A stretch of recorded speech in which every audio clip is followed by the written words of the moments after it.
Thank you, Eileen. Thank you for that warm welcome. And it is my absolute pleasure and privilege to be here with you all. I do have a presentation outlined for you today, and we are going to ask for your engagement periodically through some polls and leave some time for Q&A at the end. And really do strongly invite you to share reflections in the chat, to ask questions in the chat, which will be asked at the end, and to engage with the material really as it lands on you. I think that's the most effective use of what I'm going to be talking about. So with that, I will share my screen. And so I just want to start with this acknowledgement that I think a lot of us 14 months into this, particularly in human services work, can feel like, one of these wolves, right? We're efforting. And the question that we're sort of looking around being like, is this making a difference? And so I want to start with a story. And this is a story of a man, grandfatherly man, who walks along the beach each morning for exercise. And one morning he came along and saw this little boy, 10-year-old boy, who was eagerly picking up starfish and throwing them back into the ocean with vigor and delight. And the old man said, "What are you doing?" And he said, "These starfish, thousands of them washed upon the shore. These starfish, when the sun breaks through and comes out high in the sky, all of these starfish will die if they don't go back into the ocean." And so he kept on throwing them back. And the man said, "There's thousands of them. You'll never be able to save all of them. I'm not sure you can make much of a difference." And the little boy kept doing what he was doing and picked up the next starfish and threw it back into the ocean. And he said, "I made a difference for that one." And so I share this idea that, at times at the end of the day, week, month, we say, am I making a difference? And so just to affirm this sense that we may not be all able to see it at scale, but that the work that each of you are doing is making a difference, one starfish at a time. So before I get into sort of a lot of the content of what I want to share and a lot of the strategies that I want to share, I have to go back to a little bit of what I talked about when if anyone was at the first presentation that I did, and reorient us so we can have some shared language around what's happening, not just outside of us in the external world, but what's really happening underneath the skin and what's happening within us. Because that is a shared experience in a lot of ways. And it's this foundation from which a lot of the strategies and suggestions that I have to share will come from, because we have to understand how we are interacting in our world with these stressors. So stress, what is a stress? A stress is anything that kicks off our stress response, that activates our internal stress response, often known as sort of a fight, flight, and freeze response. And that stressor can be something that's quick and acute and strong. It can be something that is very chronic, as we've been experiencing these last 14 months. It may be something physical, and it also could be something psychological. It can even be something imagined, a particular threat that is imagined, that isn't actually present. But our systems don't know the difference that much, and it kicks off this stress response. And it can be all of these at the same time. So stress in and of itself is not a bad thing. In fact, we all need a little bit of stress, or our system needs a little bit of stress to engage. It's actually where most of us engage most fully. We may reach that sense of flow when we have a little bit under, a little bit of fire beneath us to get us up, to get us out of bed, to get to this meeting on time, to get to our next meeting on time, to have something prepared, that we really all tend to perform at our peak when there's a little bit of stress, because our body does respond to that in a way that's actually quite useful. But we also tip into this space where, when the stressor is going on for too long, too frequently, or too intensely, which is the case for most of us this past year, we get some breakdown and we don't perform as well. And that's just a universal phenomenon of the stress response. So in this pandemic, we had this stressor that was this high perception of threat. And in fact, the people who are often a source of great comfort to us immediately became a source of potential stress and threat. And our system is quite exquisitely designed to react to certain kinds of threats intensely. So if a threat is new, if it's unpredictable and uncontrollable, our system will definitely kick into high gear, which we've seen throughout this pandemic. It meets all of these criteria. And to recall that we as biological creatures were wired to respond to fear, which was present here, because our happy state, what we really want is safety and connection. And this whole past year has put us very much at odds between our system that is constantly detecting potential threats and reacting to fear, and the same system that wants to relax into safety and connection. And so these have been at odds within most of us for a very long period of time. Now, why is this essential to understand as a baseline? Because our stress response is very predictable, and it is going off because our senses are interacting with our external space. So when our senses, what you see, what you hear, what you smell, perceives something that is threatening, and that perception is out of our conscious awareness primarily. That perception is happening by this little part of our brain, this kind of pea-sized part of our brain called our amygdala, which is the powerhouse of our threat appraisal system that will ignite with fear. Also houses a lot of where aggression is, so that if you are somebody who is prone to aggression and you have this threat that's there, you may be much more inclined to fight than to flight. But when that system goes off, there's a cascade of things that happen that is highly predictable, because it happens in me and it happens in you. It happens in every one of us as humans. And that's a release of hormones, adrenaline, cortisol, norepinephrine, that do these things that really prepare us to engage in the presence of a stressor, and a stressor particularly that's a threat. Increases our heart rate, increases our blood pressure, diverts blood to our major muscle groups, increases our clotting factor so that if we get injured, we're much less likely to succumb to that, creates some sweating so that we're slippery to predators, changes the way our senses take in information. All of these things are happening outside of our conscious awareness. Thank goodness, really, because if it relied on our thinking part of the brain to legislate all of that, most of us would be in trouble and probably not here. So that system is a very strong neurobiological system that is going off because our senses are percepting some kind of danger. And then it sends a message to this part of our brain, our prefrontal cortex, to basically interpret that and engage and say, is this threat really here? So this part of our brain can be useful when we recognize, okay, this person's not wearing a mask, but now we're in the place where people are vaccinated. Maybe it's okay. Maybe I don't have to run away.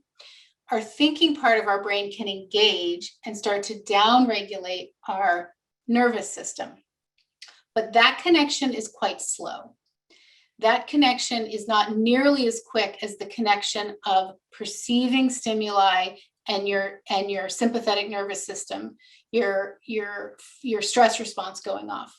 It's a much slower system by design, because it actually gets compromised when your stress response goes off. Your thinking brain actually gets compromised until a little bit of time, and then it can be helpful in downregulating, but it's not so helpful in determining what's a threat and what's not.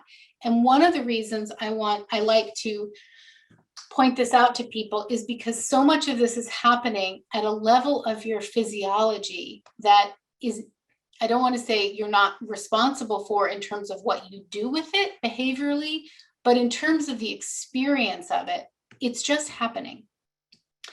Now, one of the other pieces of this is that it doesn't happen the same way for each of us, but it often happens the same way within us.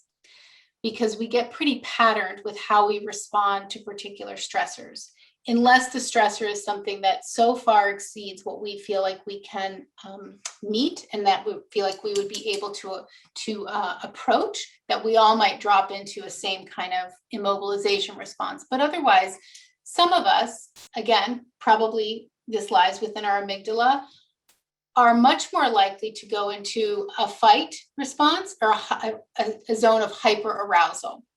And I say that not just to understand that it's not just about your physiology in terms of arousal, but that hyperarousal also shows up emotionally and it shows up behaviorally. So when we think about a stress response or a fight or flight response, we can often think about something that looks very physical, but it also shows up with obsessive thinking.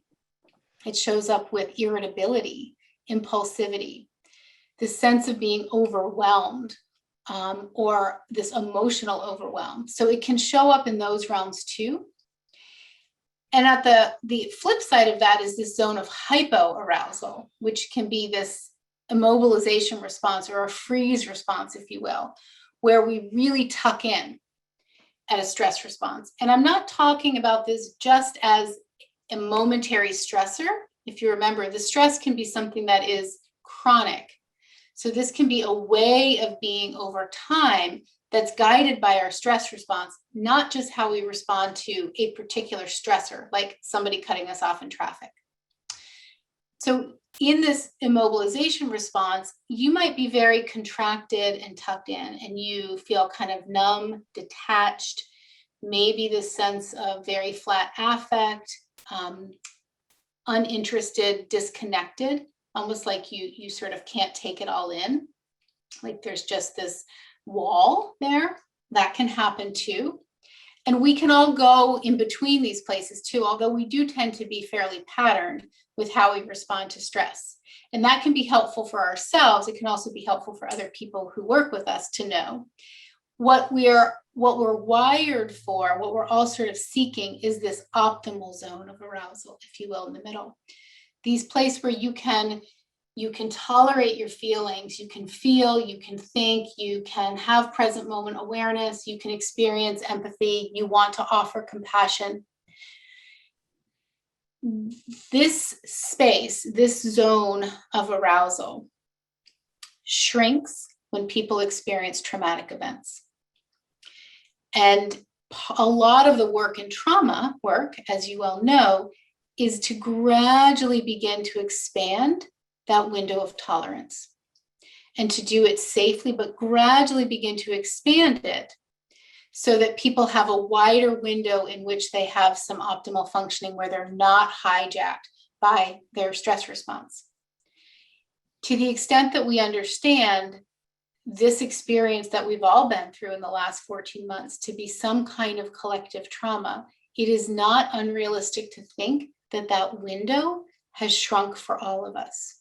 So because of the chronicity of this stress response, that window has shrunk. And when we talk about resilience and we talk about how do we meet this, the only way for resilience to build is through some kind of recovery. And a lot of us have not had that for a sustained period of time during this pandemic. And you may have had it in one space of your life. You may have gotten a little recovery at home, but not recovery at work, or vice versa. But most of us haven't had a sustained period of recovery. So we all have this very predictable response that will happen. And recovery is essential, because without recovery, this is what it starts to look like. That we are well positioned to receive a stress in our body, to have that adaptation happen, and to get stronger, to come back to our baseline and actually come back with being a little stronger. We all know this because this is what we do in the gym. We sort of stress a muscle, right, to a point of a little bit of exhaustion, and then we give it a rest and it goes stronger. If we don't do that, what results? That's when we have injury. Without that recovery, we have injury. And that is the same on our emotional and cognitive and behavioral plane as it is on our physical plane.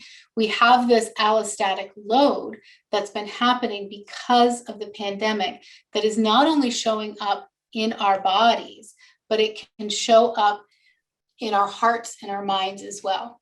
And one of the things that is contributing to this, in my belief, and probably from the work that you all are doing, is the stressor of not being able to meet the demands that are out there and to not meet them in the way that you want to meet them. That experience is a stressor. So I'd love to engage the group here. And so here's our first poll question, if you'll take a moment to respond to it. Have you had a situation since the onset of the pandemic in which you felt anger or outrage about how things were being done, or what you were observing because you saw these as a violation of best practices or social norms? Take a minute to answer that.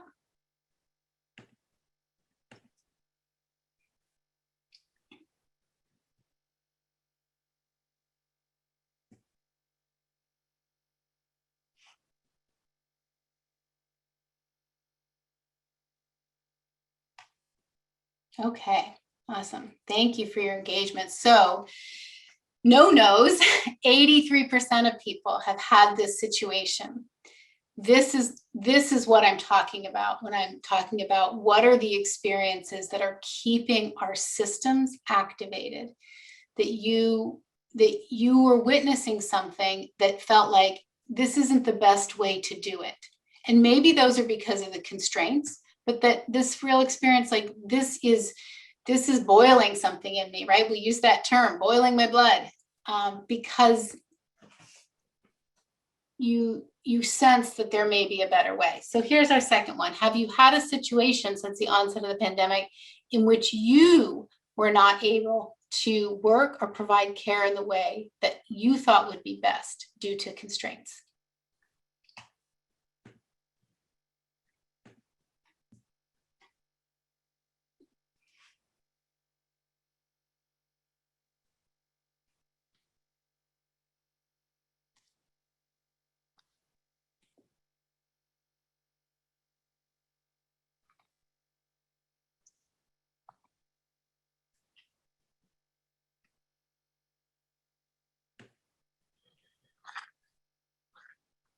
Wow. Whoa. Okay. 100% of people responded that that was true for them. So actually, I just want to take a moment and acknowledge that, because these can also be things that are hard to talk about or to feel like you can get support with. That 100% of the people here listening to this have had a situation where they felt that real tension. And so I'm going to name that, because this is one of the most powerful strategies in how do you meet stress? How do you meet what's happening in your body? What we're asking about here and what we're describing is something called moral suffering. And it takes a couple of different forms. So I want to unpack those for you, because you may have heard these terms or heard about it. And so sometimes I think it can be helpful to have, not that they neatly fit into these categories, but it can be helpful to have a name for these. So moral injury is a term actually that was coined primarily through combat situations in the military around wounds that result from witnessing or participating in morally transgressive acts. So these would be things where you observe or actually participate in something that causes harm, directly causes harm. And there may be some of that in the spaces where we work. I think what is much more common is the sense of moral distress. And this was this answer of 100%, where you're aware of a moral problem and you're actually aware of how it would be best to handle this situation. But you can't act on it because of some kind of constraints. Those could be internal constraints, but oftentimes in the pandemic, these have been external constraints due to how we've had to change things with a higher order value of keeping people safe. but it created micro constraints for people to do work in a way that really they felt was morally intact. So I think there's been a lot of moral distress. Moral outrage is then naming that and an outward expression of indignation, right? Maybe towards leadership, maybe towards highest levels of leadership. We certainly have seen this a lot in, in politics, in that space, that there's a lot of finger pointing. And then moral apathy really can align to that sense of being really tucked in and constrained around hypoarousal. Is like, I just don't want to know. I can't see it. I just don't want to know, or I'm not willing to see harm in situations. So this is the landscape of moral suffering, if you will. And oftentimes moral suffering can be stigmatized. It can be stigmatized by others, and it can actually be stigmatized within ourselves. But really what it's pointing to is core ethical values and a deep capacity for empathy. What happens when you experience this moral suffering is there's some rub against some core ethical values that you feel should be upheld within yourself and within the systems in which you work. But oftentimes they can be stigmatized. And I like to think I've been thinking about this concept through this lens shared by Roshi Joan Halifax in her book called Standing at the Edge. And she talks about 5 bivalent qualities that are really key to a compassionate life, a courageous life, and a life of service. And so here are the 5 qualities that she talks about. She talks about these on a continuum of being very idealistic qualities, but also having an edge state, having this aspect of them that, if taken too far, actually create a lot of suffering. So altruism, with the other end of the continuum being unhealthy altruism, right? Sort of relentless self-sacrifice, where the caregiver or the helper is just doing for others, and internally not resourcing themselves and not being okay over time because it's tipped over into unhealthy altruism.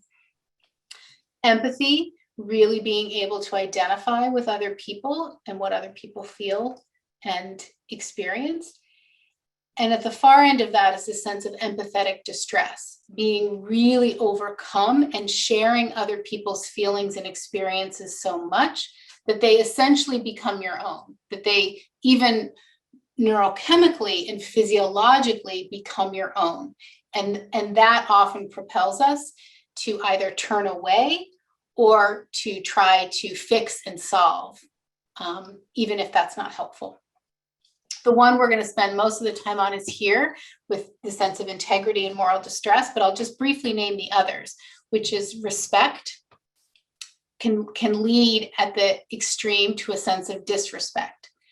That deeply having respect for other people, processes, policies, structure, hierarchy, when at the extreme, can actually result in a lot of disrespect. And then what I think is fascinating is this continuum around engagement and burnout. When people are pointing out how things could be better and what we need to do to make improvements and to fix, they may be a pain to leadership, but they're highly engaged. And because they're invested, and when people go down the continuum to a place of burnout, they've stopped caring. You stopped getting the messages around what we can do better because they've just turned off. And that can happen at multiple layers in an organization, right? As a recipient of that, or as somebody who stops giving feedback to their staff. If you're a leader and you stop visioning and you stop giving feedback because you've just reached that edge of burnout, which can happen after a prolonged period of high engagement, which I'm seeing a lot of in my clinical practice right now, where people just feel done. I saw somebody last night who just said, I am cooked. and a long period of engagement, but ending because there's no recovery, baked in, ending in the state of burnout. So the one I want to focus on more is the sense of integrity and moral distress, because these types of moral suffering that I've described, moral distress in particular, is because it's pointing to the strong sense of values and ethics. And so when one's integrity is challenged, this is where you feel that internal moral distress. So integrity is defined as the state of being whole and undivided. And integrity really points us to our deepest values.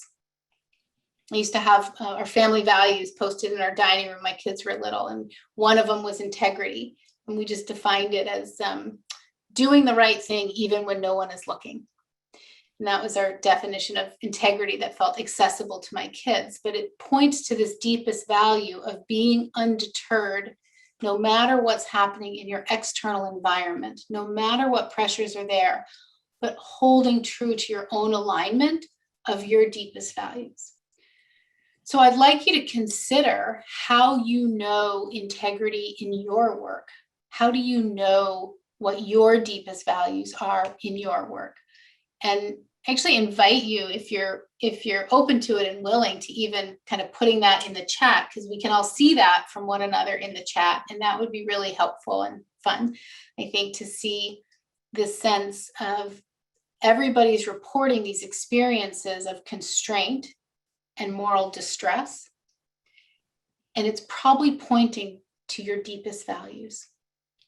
So maybe taking a moment and reflecting on that, putting it in the chat, when you had those moments, what was being challenged?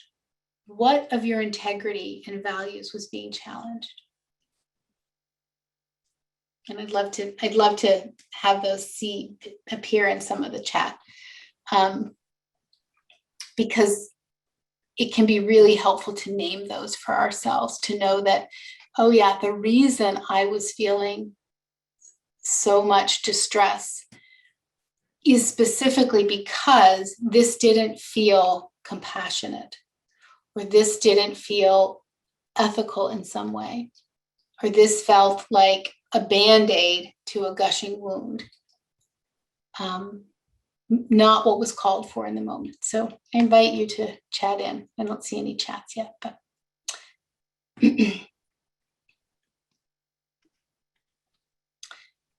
the reason I think it's so important to name it for yourself, and I love this quote from James Baldwin, who says, not everything that is faced can be changed, but nothing can be changed until it's faced.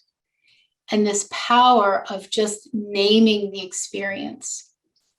Because when we name it, one, we don't feel so alone. It actually has a name, it has a category, and it can help us deal with what is considered this moral remainder. What is the residue after a violation of one's integrity? The reason people feel this sense of outrage and anger is because of that violation, and it sort of goes away. So yeah, thanks for people who are chatting in. Fairness, respect, compassion, self-determination. Yeah. So this sense of feeling helpless, that can be a real source of it, because probably what's behind that value is some kind of empowerment, this value around being helpful, this value of empowering others. And if you have constraints that don't allow you to do that, that's exactly what I'm talking about with the moral suffering. You can't engage that value. Yeah. Things that don't feel like it's enough. Empathy, deepest value of empathy. And if you can't demonstrate that, it's a violation to your integrity. Beautiful. Yeah. Really helpful to name those. And if you don't name them in the chat, that's fine. Just to name those. So the other piece of this is what it's called sort of moral courage. So have you had a situation since the onset of the pandemic where either you displayed or you witnessed moral courage? So that somehow you or someone else went against a constraint based on your own internal conviction. You sort of did what you knew was right, even if it was going to get you in trouble.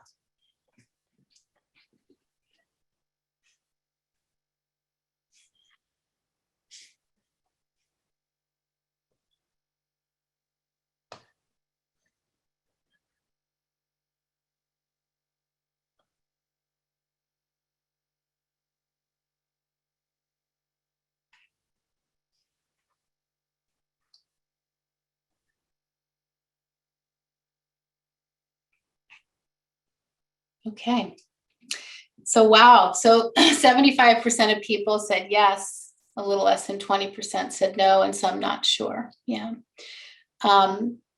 So that's impressive that 3/4 of people responding basically said, I held true to what was whole and integrous in myself, even if there could have been consequences.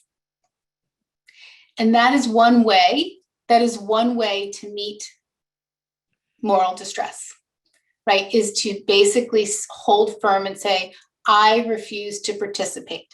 That's not always an option for people, right? That's not always an option because the cost sometimes is too great. But if you can do it, that is certainly an act of moral courage. And if you can't do it, the other thing on offer is what is moral resilience, which is essentially to acknowledge that you are constrained and that the cost of acting in accordance with your integrity is too high of a cost to be able to execute it in that moment. Not because, it certainly could be that there is just a real life or death cost to you. So this could be the case, right, of do I, in healthcare situations, right, do I go into this room without PPE to try to take care of this person, or do I not do that because the cost to myself is so great? And a lot of people were put into that situation, and that generated a lot of moral distress because it feels like these are impossible choices. So the invitation around moral resilience is really to cultivate a state of mind where you can recognize these competing values and competing constraints that you did not individually create, but you individually have to work within. And how do you restore your integrity when these things happen? How do you course correct back to name your deepest values, what you are committed to, even if and even when you can't always execute them perfectly? That's how we stay in a stance of moral resilience, where we don't get hijacked by this sense of, but I didn't do enough. I should have done this. I talk to a lot of people who really buckle under that self-critical voice that can't remember the 15 great things they did, but really hook onto the thing that they didn't do or couldn't do, or in their estimation should have done.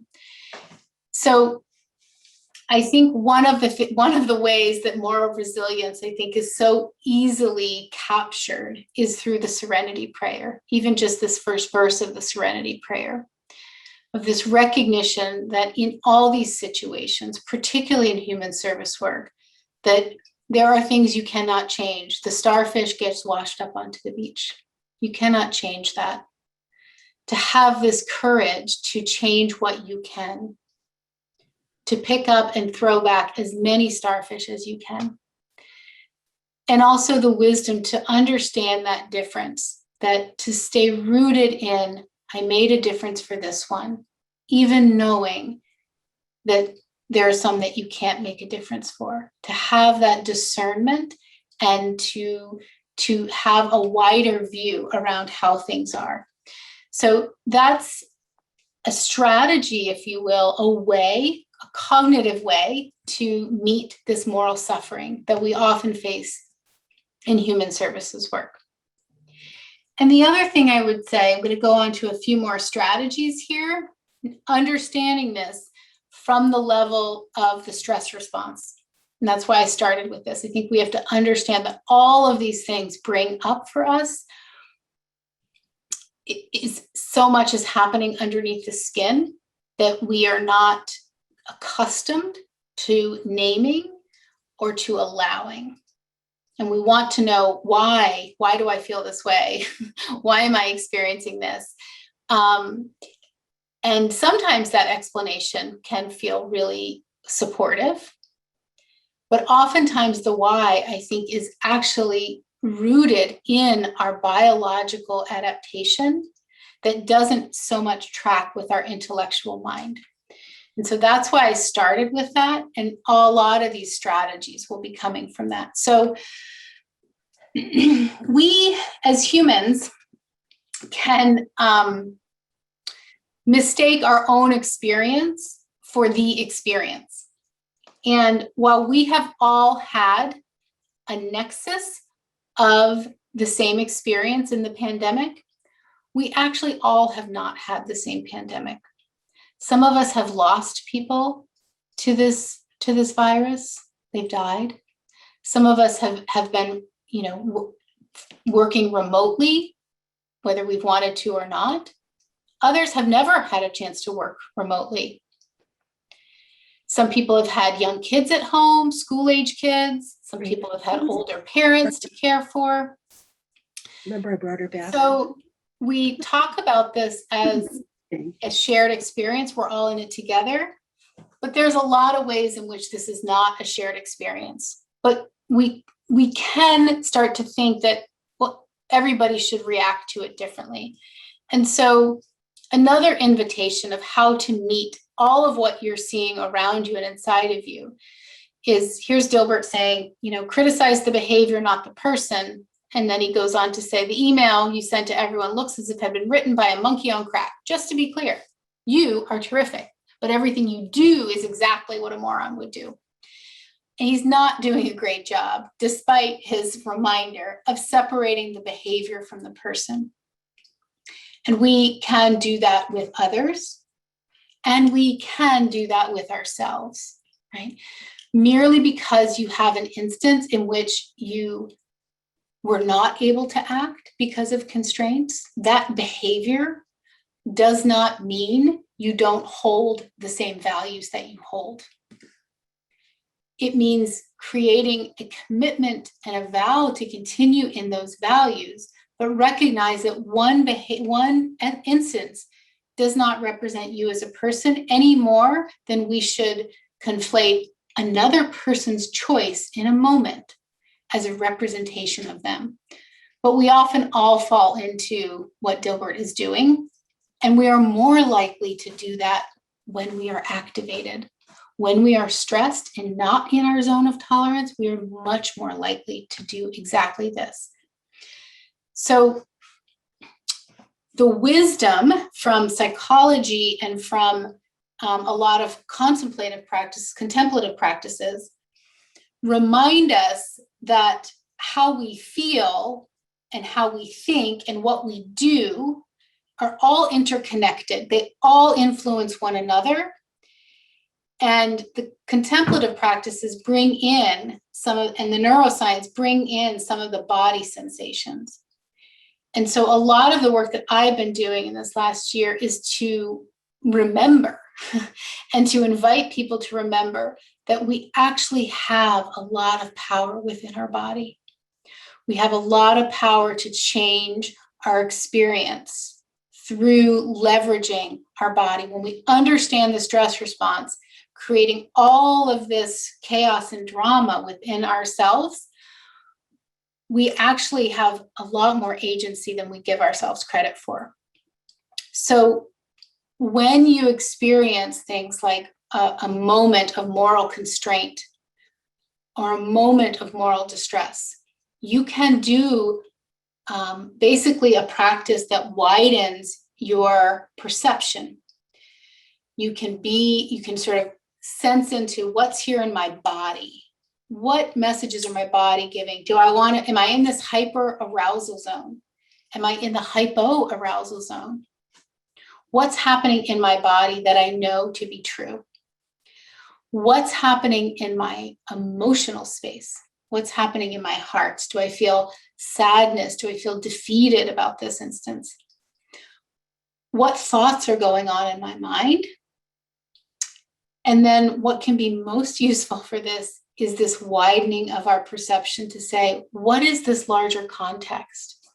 Because oftentimes what's here in our space is because we've butted up against some of our core values and there's some moral suffering. It shouldn't be this way. I can't believe this is happening. They shouldn't do this. I shouldn't have to do that. And that creates a lot of stress response in our body. And so one thing we can do is just allow for that to be there and notice it. And before we move from impulse to act to action, which is harder to take away, including the action of speech, can we broaden and see what's a larger context here?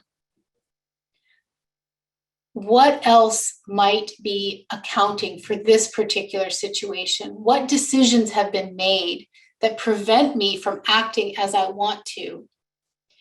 And is that higher order decision something that I can accept? Is it something that I can name?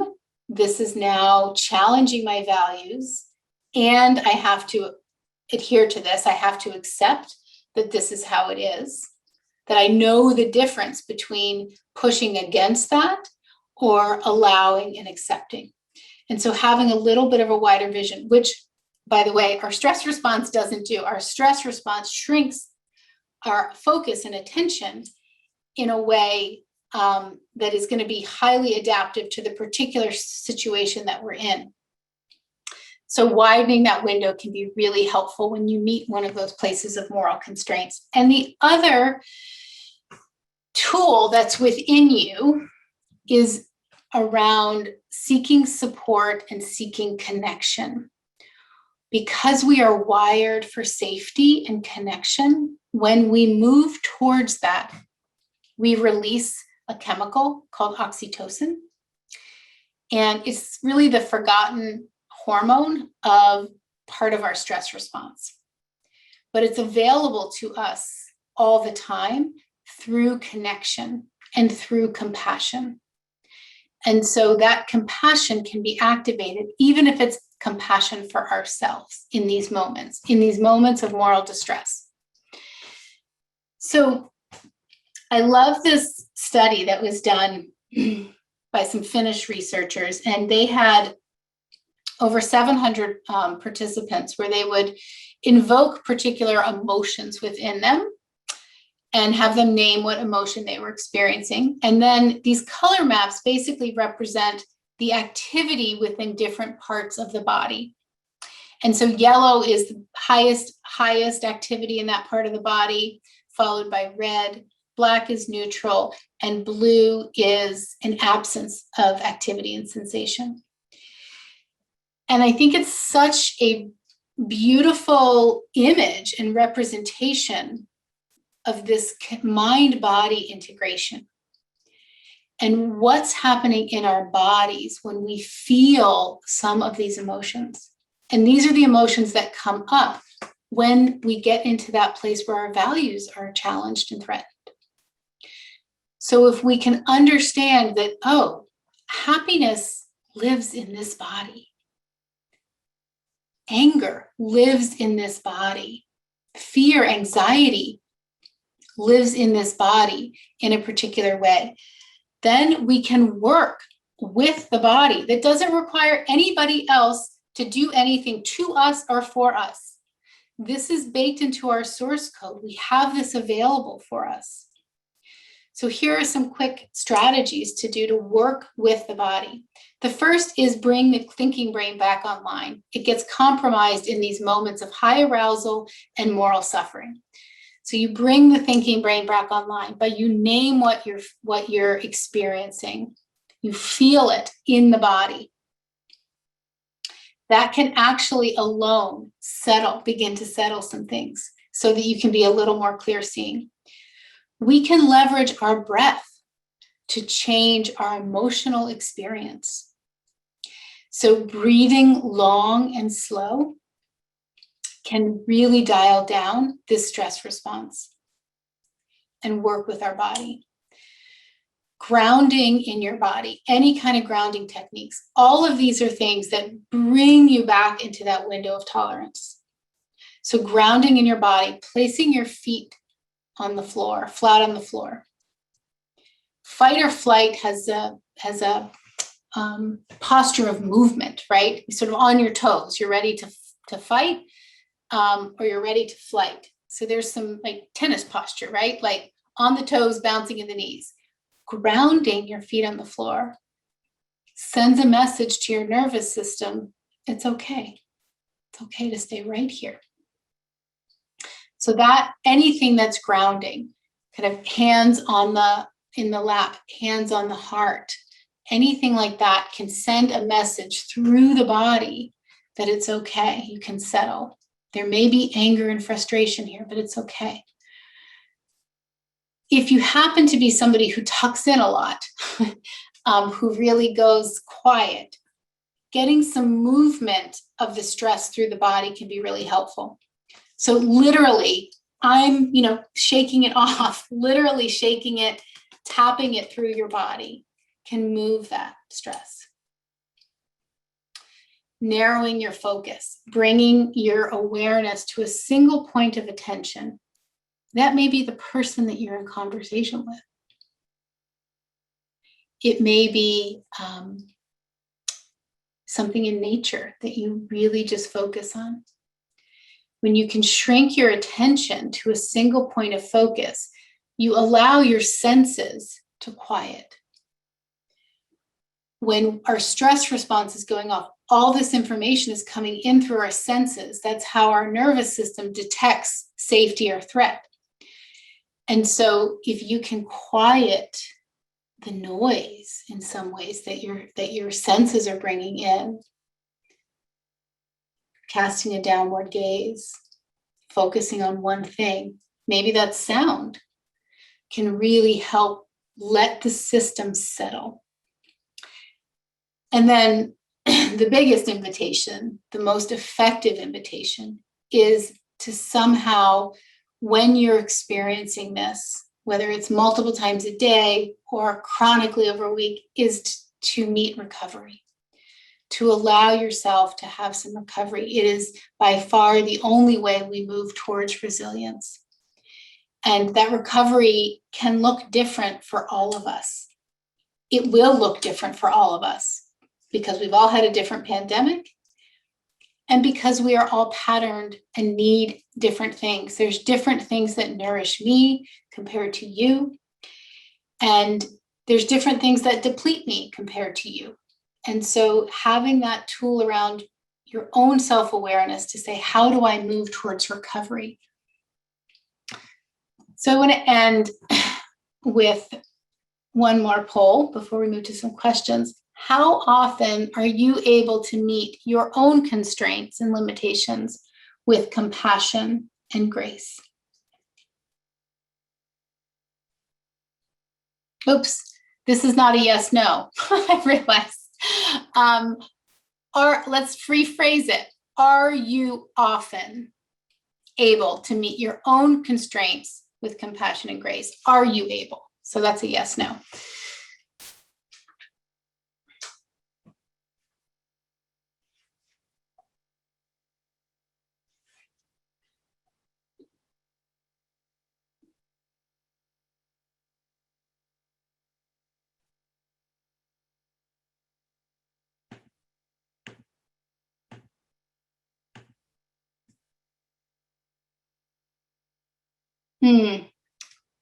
Yeah, really just half and half right there. Yeah.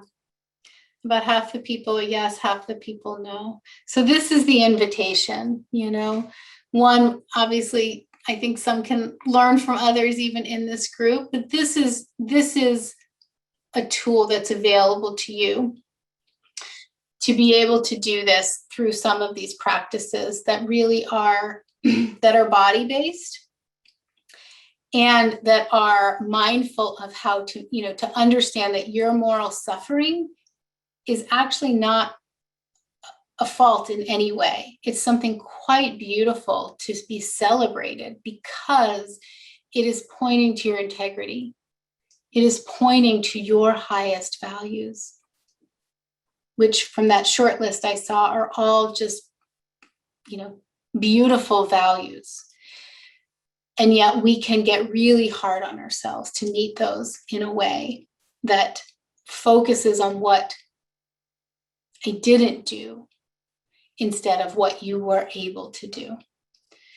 So this is an invitation to really work with that inner critic. And I'll just end with this quote, because I think those of us in human services fields have this very common phenomenon. So I'm thrilled that 42% of people actually said, yes, they're often able to do this with compassion and grace. Because that is one of the things that can help us sustain us in this work. And this is a quote from Rachel Naomi Remen, who says, helping, fixing, and serving represent three different ways of seeing life. When you help, you see life as weak. When you fix, you see life as broken. But when you serve, you see life as whole. Fixing and helping may be work of the ego, and service is work of the soul. And I think that service is very much love made visible. I think it's what the work that you all do. And the invitation is also to stay in that stance. So you remember the starfish that you're throwing back, not staying focused on the ones that are on the beach. So with that, I will end and take a few questions if there are some.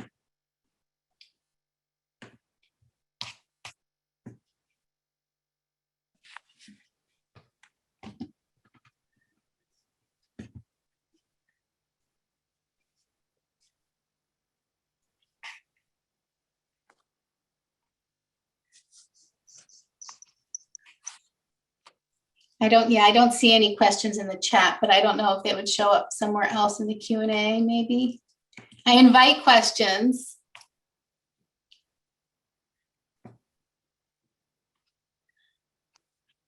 So I'm seeing a thank you, Dr. Runyon.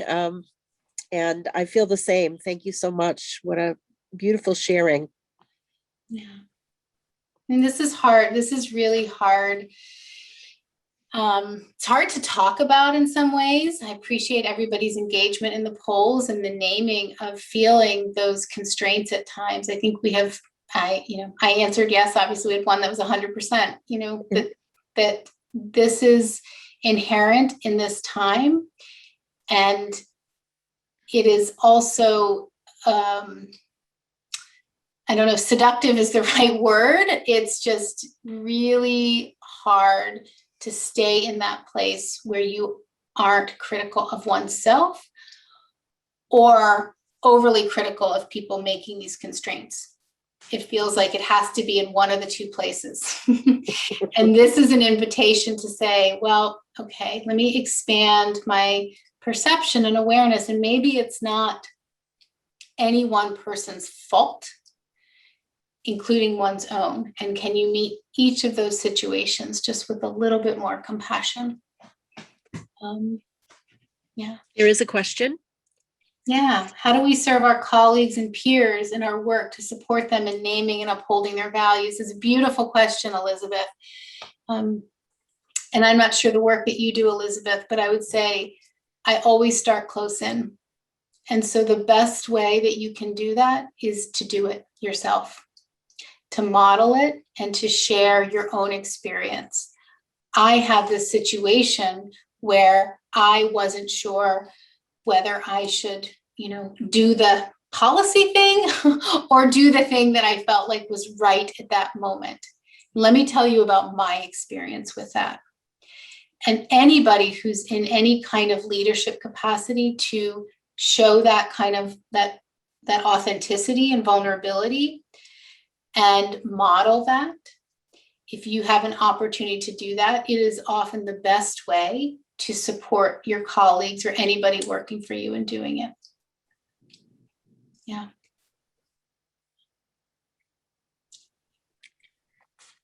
And asking, you know, really asking, having some of these conversations that go beyond just how are you, you know, are you okay, right? And people say I'm fine, and I'd say fine is just feelings I'm not expressing.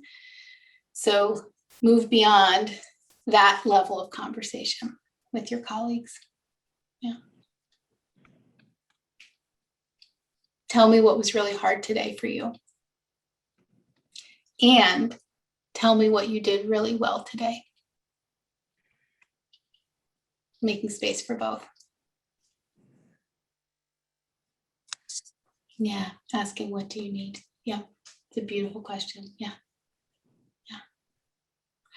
It really, that's an idea that helps people to U-turn back into their own experience and to not offer what we think they need or what we would need in that situation, right?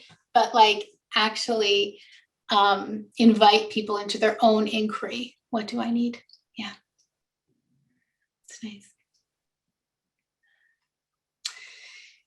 So I can highly recommend sort of resources. I can highly recommend the book by Joan Halifax, Standing at the Edge. It's a beautiful description, a lot of things in human service work that, I mean, that's been her history. And so there's a lot of great examples and lived experiences from that. So I can definitely recommend that book. Otherwise, in terms of specifically in terms of the moral suffering piece, that's the best piece, the best thing that I have seen in this space that feels really authentic and accessible, that isn't too hyperbolic or that isn't this really angry indictment of the healthcare system or the human services sector. Mm-hmm.